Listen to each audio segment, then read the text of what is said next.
자, 기독교 강요에 대한 7번째 시간 갖겠습니다.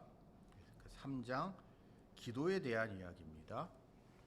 기도에 대한 칼빈 선생님의 가르침을 우리 같이 다시 한번 살펴보는 시간을 갖고자 합니다. 자, 인간은 자신의 한계를, 자신의 비참함을 깨닫게 되면, 그래서 자기 자신한테 더 이상 희망이 없다, 내 안에 가능성이 없다, 이걸 내 스스로 해결할 수 없다 라는 생각을 갖게 되면 외부에서 어떠한 믿고 의지할 수 있는 절대자를 찾게 됩니다. 이게 이제 나중에 이러한 인간의 본성에 대해서 슐라이러마허라는 신학자는 절대 의존 감정이라는 표현을 쓰는데요. 그렇죠? 인간은 기독교라는 종교에 한정해서 하는 얘기가 아니고요. 모든 종교가 존재하는 근본적인 이유는 사람이 자신의 한계를 스스로 뛰어넘을 수 없기 때문에 그를 의지할 것을 찾는 것, 그것이 종교인데, 자, 그래서 모든 종교에서는 다 기도라는 것을 합니다. 우리가 기도가 중요하긴 한데요. 우리 기독교만 기도하는 거 아니고요. 불교도에서도 기도하시는 분들 계시고, 어찌 보면 기도를 우리 교회 다니는 사람들보다 더 열심히 하는 사람들은 무당들이 더 열심히 합니다. 우리 같은 사람들은 비교도 안 될 정도로 지극정성으로 기도를 열심히들 하죠. 스님들도 이제 이 추운 겨울날 동안거라고 해가지고 이제 처박혀가지고 이제 기도를 하는데, 그거에 비하면 심지어 이슬람들도 하루에 몇 번 메카를 향해서 절을 하고 기도를 하잖아요. 그런 식으로 모든 종교는 다 기도라는 걸 합니다. 이런 게 없으면 종교라는 게 존재할 수가 없죠. 자, 근데 기독교라는 종교는 그런 다른 종교들과 달리 특이하게 하나님을 믿고, 하나님을 믿는다면 이거는 기독교와 예를 들어서 유대교도 마찬가지겠죠. 만약에 하나님이 알라라고 그러면 이슬람도 마찬가지고, 근데 그거와 달리 단지 하나님을 믿는다는 차원이 아니라 하나님의 독생자이신 말씀이 육신이 되신 예수 그리스도를 믿고, 이 그리스도 안에서 하나님이 자기를 계시하셨다, 자기가 누군지 우리에게 나타내셨다는 것을 믿고 거기에 소망을 두면서 기도를 두는 것, 그것이 기독교입니다. 즉 단지 하나님을 믿는다는 게 아니라 하나님을 우리가 추상적으로, 그러니까 우리가 어떤 믿고 의지하는 존재가 하나님이라고 했을 때 그 추상적인 개념이 아니라, 개념으로서의 하나님을 믿는 게 아니라 하나님의 독생자이신 예수 그리스도 안에서, 동일 본질이신 예수 그리스도 안에서 계시하신 하나님, 자기를 계시하신 그 하나님을 믿게 되는 거고, 그것을 믿게 되면 그 말씀 속에서 우리는 우리 어떤 희망, 소망이 우리한테 생겨나게 되며 그 소망이 성취되는 길을 바라면서 기도하는 것, 그것이 기독교입니다. 그냥 단지 우리가 비나이다 하는 것이 아니라 그런 그리스도로 말미암아 하는 소망의 이유 때문에 기도하는 것, 그것이 이제 기독교라는 것, 기독교가 가지고 있는 기도의 중요한 특징입니다. 자, 그러면 이 기독교적 우리가 이게 올바른 기도는 과연 어떤 기도냐? 첫째는 우리가 좀 하나님 앞에서 나는 죄인입니다라고 하면서 이제 두렵고 떨리고 하면서 내 자신을 내려놓는 자세를 가지고 하나님께 영광을 돌리고, 그러니까 내 영광이 아니라 하나님의 영광, 먼저 그의 나라와 그의 의를 구하면서 하나님의 뜻이 이루어지기를 기도하는 것, 그것이 이제 기독교에서 바라는 가장 모범적인 기도인데, 여기서 우리가 조심을 해야 될 걸는 이런 게 있는 것 같아요. 우리가 그럴듯한 명분을 가지고 하나님의 뜻이고 하나님을 위해서 이 일을 한다고 하고 하면서 하나님께 기도하지만 그게 진짜 하나님의 영광을 위한 것인가 라는 점을 좀 철저하게 자아 비판을 하면서 그것을 구해야 한다는 거죠. 예를 들어서 이런 것 같아요. 한국교회 현실에서 놓고 봤을 때 지금은 좀 뜸하지만 한동안 이제 건축, 그러니까 성전 건축 붐이 일었던 적이 있습니다. 그러니까 성전 건축은 좋은 겁니다. 교회 건축은 좋은 거예요. 그리고 교회 건축이 필요한 경우도 분명히 있습니다. 그러나 그리고 이 성전 건축을 하시는 분들 중에 정말 순수한 마음으로 자기 유익에 대해선 자기 이런 유익은 하나도 없고 이게 순수한 마음으로 그 믿음의 열정을 가지고 건축을 추진하고 건축을 진행하신 분들이 또 계세요. 그래서 건축하는 분들에 대해서 무조건 나쁘게 보는 건 저 잘못이라고 생각하는데, 자, 그럼에도 불구하고 이게 결과적으로 하나님의 영광을 가리는 경우가 있거든요. 그래서 교회가 건축하다가 망하고 그 다음에 빚이 많아가지고 교회가 건물의 통째로 경매에 나오고 이 경매에 나온 교회 건물을 이단이 싸게 후려쳐서 사고 이런 일이 있단 말이에요. 전 그 일이 일어나는 과정에서 그 일을 추진하신 분들이 무슨 개인적인 욕심 때문에 그랬을 거라고 생각하지는 않습니다. 그분들도 다 하나님의 영광을 위해서 교회의 성장을 위해서 그 일을 사심없이 하시는 분도 많다고 저는 생각을 해요. 하지만 결과적으로 이제 하나님의 영광을 가리게 되는데 그런 거를 피하기 위해서라도 우리는 이게 하나님 뜻이다라고 이야기하기 전에 보다 철저한 자아 비판이 필요하지 않나 싶어요. 예를 들어서 성경에 이제 발람의 기도 같은 거, 발람이 저주하는 장면 같은 걸 보게 되면 우리가 하나님께 기도하고 기도의 응답을 구할 때 우리의 그런 인간적인 욕심을 얼마나 내려놔야 되는지를 잘 보여주는 게 아닌가 싶습니다. 그러나 우리가 하나님께 기도할 때 우리가 이걸 인정해야 돼요. 우리의 사심이 없을 수 없습니다. 인간은 죄인이란 말이에요. 우리 모두 죄인이에요. 우리 안에 욕심이 있어요.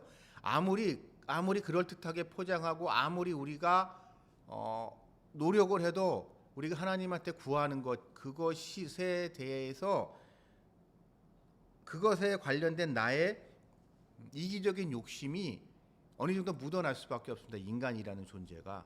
물론 이기적인 욕심이라는 것이 꼭 돈 욕심도 아니고 명예욕이 아닐 수도 있고 권력욕이 아니고 뭔지는 모르지만은 어쨌든 자기의 바람이 조금이라도 묻어 있단 말이에요. 그렇기 때문에 우리의 모든 기도에는 우리의 이런 죄된 본성, 이기심이 묻어 있지만 하나님은 거기에 응답해 주십니다. 그러니까 하나님은 우리가 이제 그런 생각을 할 때가 있어요. 하나님이 내 기도를 나같이 이렇게 나쁜 사람의 기도, 내 욕심에 가득 찬 내 기도에 하나님이 응답해 주실까라는 의심을 할 수 있지만 하나님은 이미 애초에 우리가 그런 존재라는 걸 알고 계시고 그럼에도 불구하고 우리를 사랑해 주시고 우리에게 선하시고 우리에게를 구원하시고자 하는 하나님이시기 때문에 하나님이 우리에게 응답하시는 것은 우리의 공로가 아니라 하나님의 사랑, 그 사랑에 대한 우리의 믿음 때문에 선하신 하나님께서 응답하신다는 것을 우리가 좀 염두에 둘 필요가 있습니다. 그래서 우리가 이거를 좀 이런 점에서 바라봤을 때요, 이걸 한번 좀 생각을 해봐요. 우리가 하나님한테 뭔가 기도합니다. 우리 간절히 기도합니다. 근데 가끔 이런 분들이 계세요. 내가 하나님한테 이렇게 간절히 기도했는데 하나님이 내 기도에 응답하지 않으셨다. 하나님한테 실망했다. 하나님이 살아계시다면 이럴 수 없다라고 하면서 신앙을 저버리시고 교회를 욕하시는 분들이 있어요. 그러나 우리가 알아야 될 것은 우리의 기도는 우리의 욕심 때문에, 이기적인 욕심 때문에 기도하는 것이고, 그렇기 때문에 그렇기 때문에 하나님이 그 기도에 응답해 주셔야 될 이유는 하나도 없어요. 나쁜 놈이니까 우리는. 그러나 하나님이 우리의 믿음을 보시고 그냥 봐주시는 거예요. 봐주시는 거. 봐주시면서 응답하시는 거기 때문에 봐주지 않는다고 서운해할 수는 없거든요. 우리가 기도와 기도의 응답에 대해서 좀 그러한 자세가 필요하지 않을까 싶어요. 물론 하나님께서 우리가 하나님한테 기도할 때 하나님께서 약속하신 말씀에 따라 받은 줄 알아야겠지만 받지 못했다고 하죠. 우리 하나님께서 우리에게 응답하시지 않았다고 하더라도 거기에 서운해할 필요 없고, 또 한 가지 우리가 염두에 둬야 될 것은 지금 와서 생각을 해보면 하나님이 차라리 그때 그 기도에 응답해 주시지 않은 게 다행이다라는 생각이 들 때가 있습니다. 우리 신앙생활을 하다 보면 예를 들어서 이제 나이 들어서 이제 결혼하신 분들 중에 그런 생각 들지 않으세요? 결혼하기 전에 이제 내가 좋아했던 형제 자매가 있단 말이에요. 지금 근데 그때는 제가 그랬다는 게 아니라, 그러니까 그 이제 분을 두고 이제 기도를 해요. 이제 저 사람이랑 좀 잘 되게 해달라고 했는데 하나님이 이제 내 기도에 응답하지 않으시고 이제 그 사람이 이제 다른 사람하고 이게 잘 되는 걸 보면 하나님한테 그때는 서운하죠. 그때는 서운하지만 세월이 한참 지나 이 나이가 돼서 보면 차라리 그때 걔랑 안 되길 다행이다. 차라리 그때 걔랑 안 되고 지금 이 사람이랑 한 게 훨씬 낫지 라는 생각이 들 때가 있지 않으신가요? 그래서 우리는 하나님의 기도 응답에 대해서 좀 내려놓을 필요가 있다는 점을 칼빈 선생님은 말씀하고 계십니다. 자, 그러면서 이제 그러면 과연 기도는 어떤 기도가 올바른 기도인가에 대한 이야기로 넘어가는데, 기도는 크게 두 가지로 구성이 됩니다. 먼저 하나님한테 구하는 것과 그 다음에 그 구한 것에 받은 것에 응답받은 것에 감사하는, 크게 이 두 구조를 가지고 있습니다. 올바른 기도는. 그래서 먼저는 하나님을 구해야 돼요. 그러니까 먼저 그의 나라와 그의 의를 구하라고 하셨듯이 먼저 하나님 자체를, 하나님의 뜻이 이 땅에서 이루어지기를 구해야 하고, 그 다음에 나의 필요, 내가 하나님한테 진짜 하고 싶었던 얘기를 해야 됩니다. 그러니까 우리가 누구한테 뭔가 부탁을 할 때도 그렇잖아요. 그러니까 먼저 이렇게 특히 중요한 부탁일수록 상대방한테 이제 미리 좀 밑밥을 깔잖아요. 그렇듯이 하나님한테 기도할 때도 하나님이 진짜 제일 원하시는 하나님의 나라와 하나님의 뜻, 하나님의 의를 구하는 기도를 먼저 구하고 거기에 이제 겹붙여서 내가 진짜 원하는 것을 기도를 해야 합니다. 즉, 물론 하나님이 다 알고 계시지만 그렇다고 하나님한테 이렇게 훅 들어가는 것은 좀 아니다라는 점을 염두에 두시기 바라고, 그리고 그 다음에 우리가 또 염두에 둬야 될 것은 하나님의 선하심, 하나님의 권능 때문에 우리가 이렇게 간구한 것을 이미 받았다고 생각하며 감사해야 됩니다. 즉, 이게 왜 중요하냐면, 첫째, 하나님의 나라와 하나님의 뜻을 우리가 먼저 구했잖아요. 근데 이미 이 땅에는 하나님의 나라와 하나님의 의가 실현됐습니다. 그것이 완성이 안 됐을 뿐이죠. 그러니까 흔히 종말론적인 관점에서 봤을 때 이미 예수 그리스도를 통하여 하나님의 나라가 이미 임했지요. 그 임한 하나님의 나라가 이 죄악된 세상에서 커져가면서 복음의 빛을 넓혀가듯이 이미 우리가 하나님한테 구한 하나님의 나라는 이 땅에서 성취되었고, 그렇기 때문에 우리가 하나님께 구하는 것도 하나님 나라의 구현과 함께 결국 응답될 것이다라는 그런 믿음을 갖게 되는 거고, 그런 믿음을 갖게 되면 당연히 감사하게 됩니다. 그러면서 하나님께 영광을 돌리게 되는 거죠. 우리는요, 이 신앙인들은 이미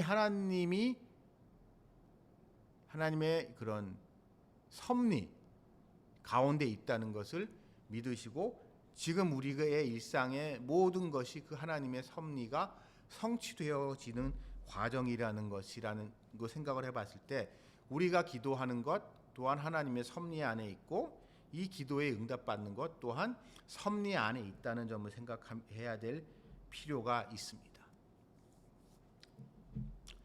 자, 그러므로 우리는 하나님의 뜻, 하나님의 섭리를 속에서 우리는 우리의 기도를 생각해 볼 필요가 있습니다. 나의 공로가 아니라요.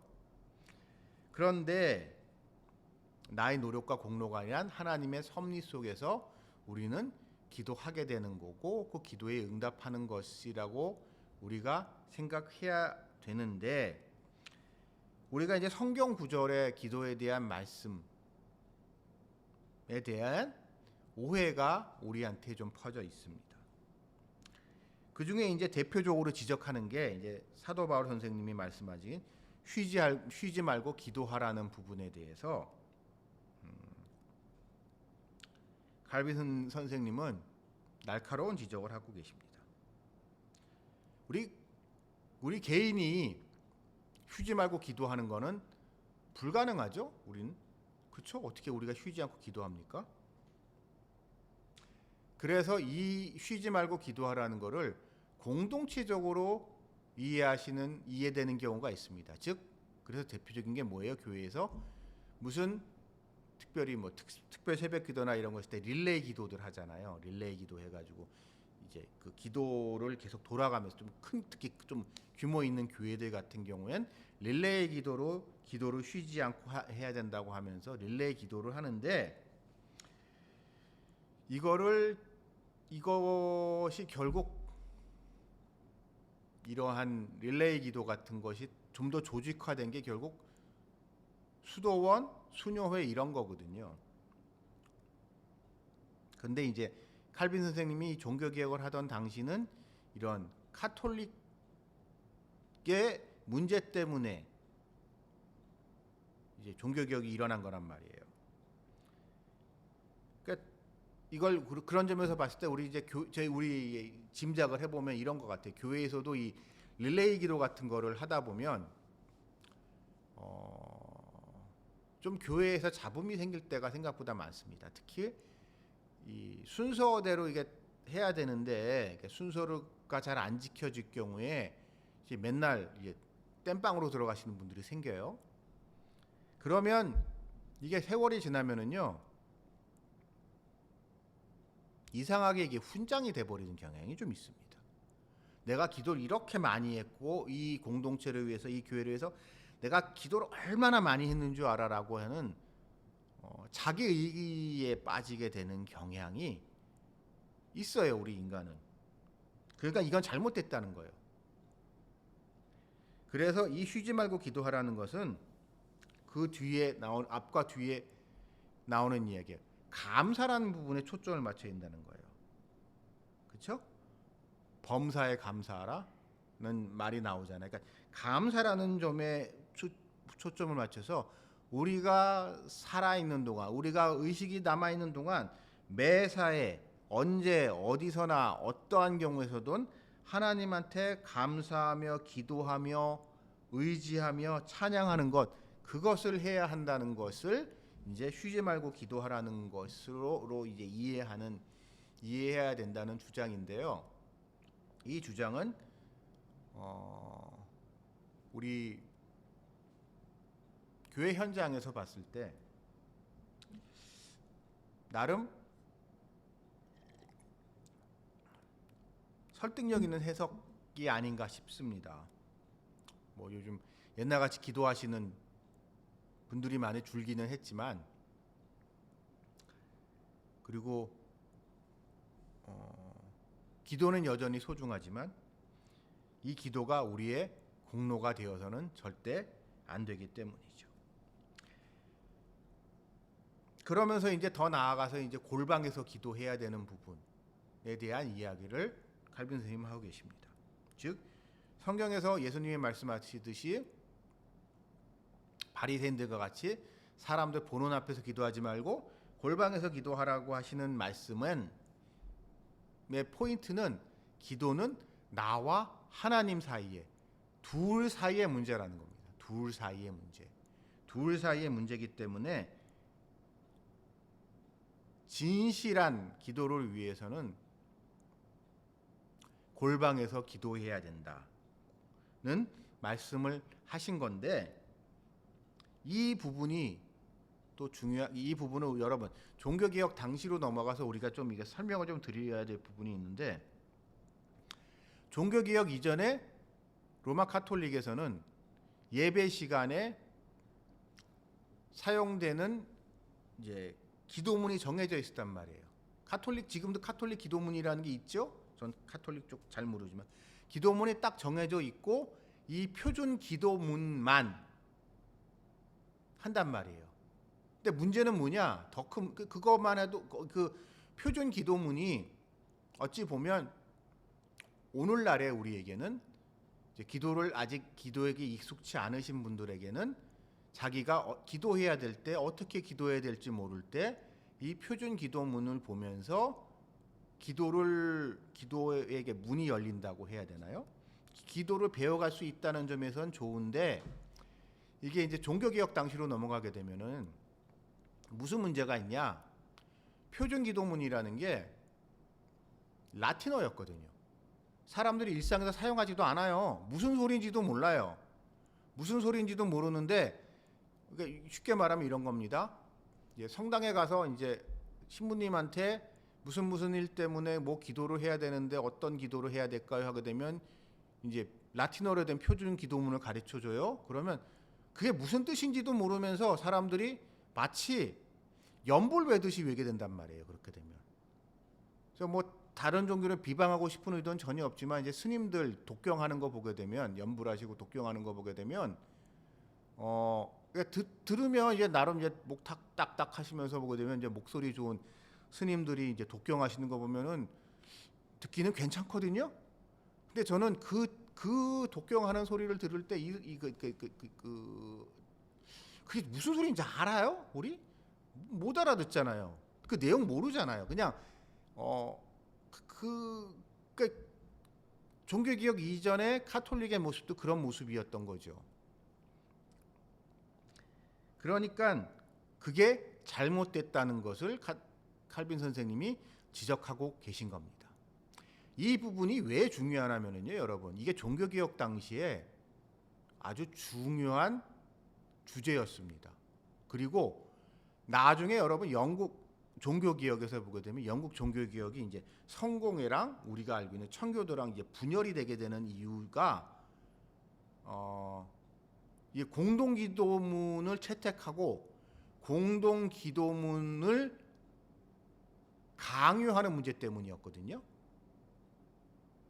그러니까 로마 카톨릭이라는 공동의 적 앞에서 이제 개신교 진영이 전부 다 힘을 합쳐서 이제 로마 카톨릭을 내쫓고 영국의 종교 개혁을 완수를 했는데, 그 다음에 이제 공동기도문 작성 문제가 만들어져서 성공회에서 이제 캔터베리 주교를 중심으로 해가지고 공동기도문을 만들어서 예배 중에는 꼭 이 기도를 해라고 한 거예요. 근데 그거에 반대한 사람들, 어떻게 내 기도를 내가 알아서 할 거지 기도문을 딱 정해놓고 해 이걸 갖다 강요하는 거야라고 하면서 거기에 반발했던 사람들이 결국 청교도거든요. 이게 그래서 이 공동기도문이라는 것을 강제하는 것은 좀 문제가 있습니다. 다만 이제 제가 교회 현장에서 보면 이제 그런 경우들이 가끔 있죠. 특히 교회에서 대표 기도를 하라고 할 때, 대표 기도를 하라고 할 때 앞에 나와가지고 아주 지멋대로 기도하시는 분들이 가끔 있어요. 공동체를 대표해서 하는 기도인데도 아주 그 공동체에 분란을 일으키는 기도를 하시는 분들이 또 있단 말이에요. 지 하고 싶은 말만 하는. 이러한 불상사를 피하기 위해서라도 이런 공동기도문이 필요하다고 생각할 수 있지만, 그러나 본질적으로 기도는 나와 하나님 사이에 둘 사이의 문제다라는 점을 칼빈 선생님은 여기서 강조하고 계십니다.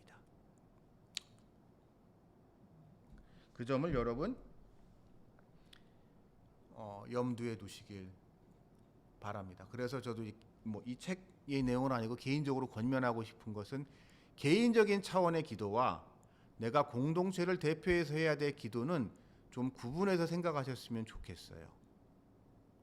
신앙은 개인적인 차원, 기본적으로 개인적인 거지만 그 기독교 신앙에는 공동체성도 있기 때문에 개인적인 차원의 기도, 나와 하나님 둘 사이의 문제 때 내가 뭐 하고 싶은 말 하나님한테 다 할 수 있죠. 하지만 공동체를 대표해서 할 때는 그 공동체의 내가 아니라 그 공동체의 유익을 위한 기도를 하셨으면 하는 바람입니다. 자, 그러면서 칼빈 선생님은 마지막으로 주기도문에 대한 이야기를 하고 계십니다. 우리가 기도에 대해서 어떤 기도를 해야 되냐? 하나님이 가장 스탠다드한 몸을 보이셨다.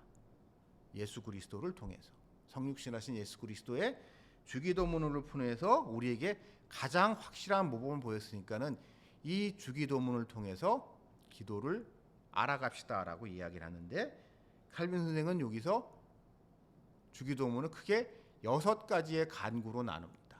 일부에서는 7개의 간구로 나누는 경우도 있지만 칼빈 선생님은 6개로 나누어 가지고 이 6개의 하나님에 대한 간구를 하나하나 다루고 있는데요.